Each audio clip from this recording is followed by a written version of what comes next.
Okay, so I need reeds, branches, and root. Oh, I just noticed. Look at that. Look at the egg.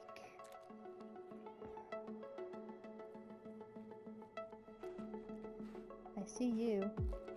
Oh, there I hatch. Look at that. I'm all curled up in the egg too. Oh my gosh. Hello everyone, it's Ali Official, and yes, nesting has finally, officially been added to Path of Titans. I have been having a blast building my own nests and then being a baby for other people's nests and building on those family trees. In this video, I'm going to give a bit of a rundown on building a nest and how it works, and also when you're invited to a nest to be the baby, I will explain a little bit about that process. Now, when you are able to build a nest, you will get the quest on your screen, and it will go step by step for you. So I will not cover every single step about nesting, but I will give some hopefully helpful information about it.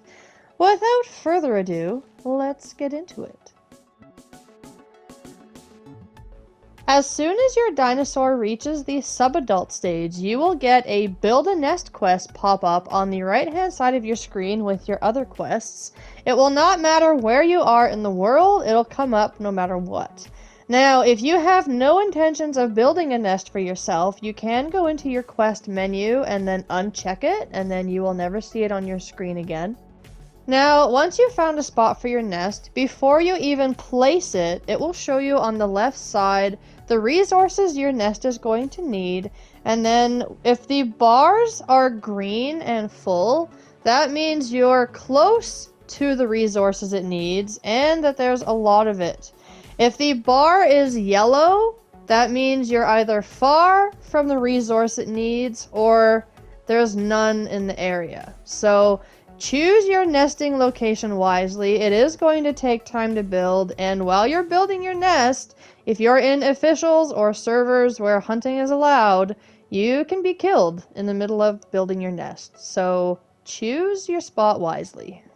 Okay, so there's reeds over here, there's some rocks, and there's roots. I forget what else I needed.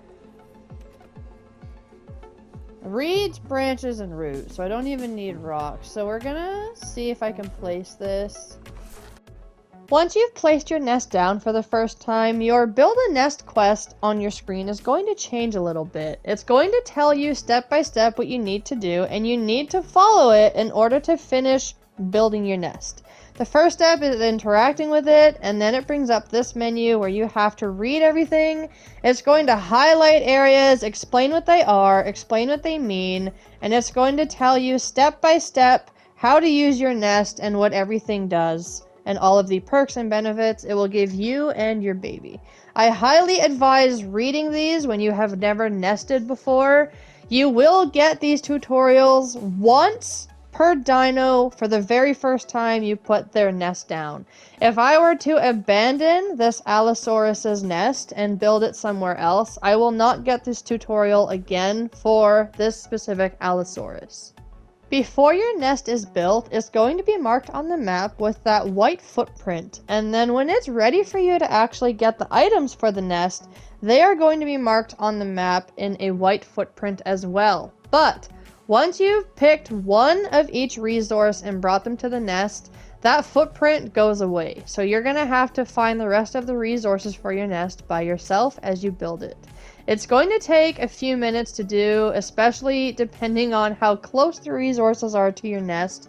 As you can see, I chose a spot pretty much right beside most of the resources I need, so this isn't going to take me all that long. Slowly and surely, my nest is getting bigger for every couple of items that I'm bringing to it. If you want to see your progress, you just have to click your nest menu, and it will show you how much resources you've brought and how many more you need. Some nests require more reeds than branches, and other nests require more mud than rocks. It all just depends on the type of dino that you are. Okay, so it's complete. Once you finish building your nest, in the nest menu, you're going to get another tutorial, and it's going to explain how the egg slots work, how adopting works, how baby invites work, and how to donate food and water, and then place decorations down, and then it's going to explain about your family tree and how to look at it, or how to abandon your family. So I highly advise reading through all of this because it's very helpful. There's his name! Oh, why is it that color? What the heck? That's like a turquoise. What on earth? Oh my god. There he goes. Oh my goodness!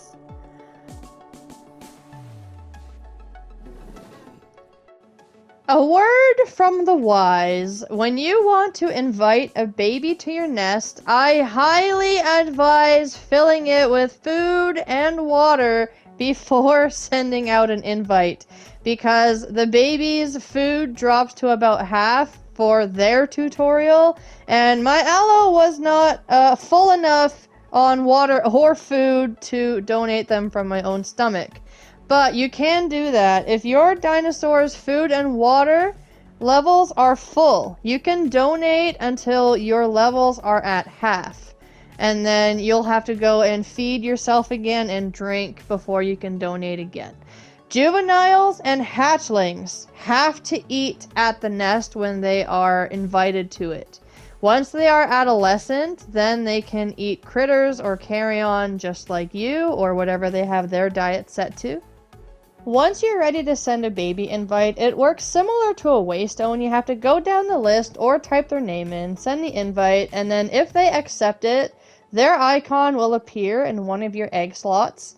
And then once they have made their dino, they will be teleported directly to your nest on the same species as a hatchling. If you want to adopt another player, they do not have to be the exact same species as you, but they gotta be a similar diet. Herbivores can adopt other herbivores, carnivores can adopt other carnivores, but they have to be a juvenile or hatchling in order to be adopted, and they will be teleported directly to your nest. Now, once you're the one receiving a baby invite, once you accept it, you will need to log out and go to the character menu screen. Go to the glowing egg at the bottom and click on it. It will put you as the species as your parent, and you will be able to select your gender, subspecies, color, and you'll be able to give it a name before you spawn to their nest.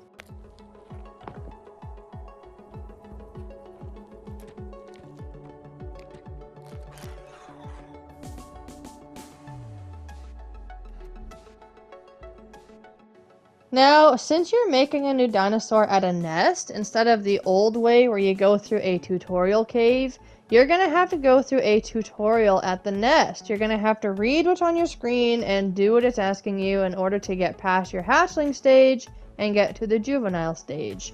Now, the marks I got after doing all of these tutorials was insane, and this was taken on officials. I had 1,000 marks after completing all of these tutorials from the nest. That is insane. We don't get that many from the cave that we usually do. Oh yeah, it does complete it. It did complete even though you did it. That's awesome. So finish constructing. So rocks, reeds, roots. Perfect. Look at that. Look at my mom helping me build a nest. Yes, you heard that right. Your group members can help you build a nest. Now, if you're grouped with your dino's parent, they will be able to see where your nest is. It'll be displayed with a white nest icon on the map instead of the yellow one like their own.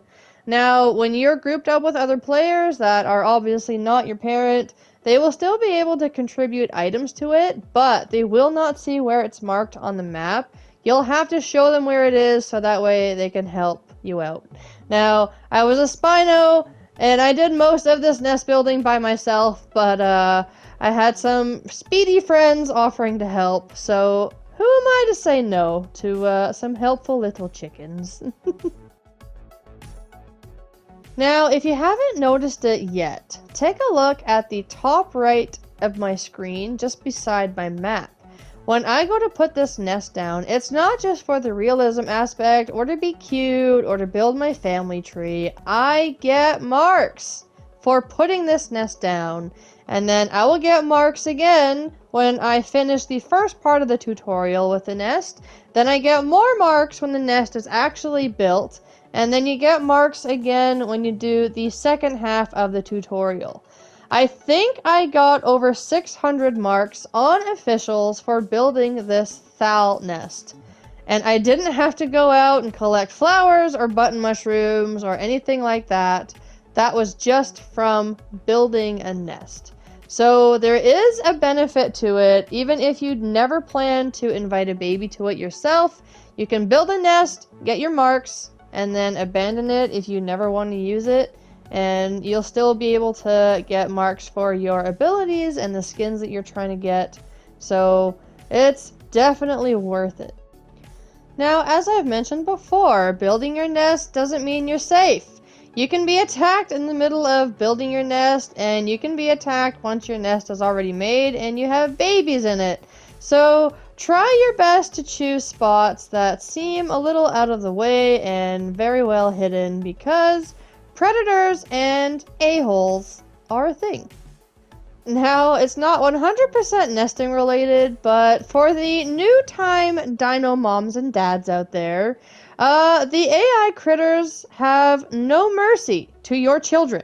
So keep an eye on them, because it's not just players you have to worry about now. It is these aggressive AI critters, especially these tortoises that don't care how big you are. They will go after you. But aside from that, I think I've covered everything important. If I've missed something, please let me know in the comments. Thank you so much for watching. I hope you have a lot of fun building your own nests or being a part of a nest yourself. Take care and have a great rest of your day.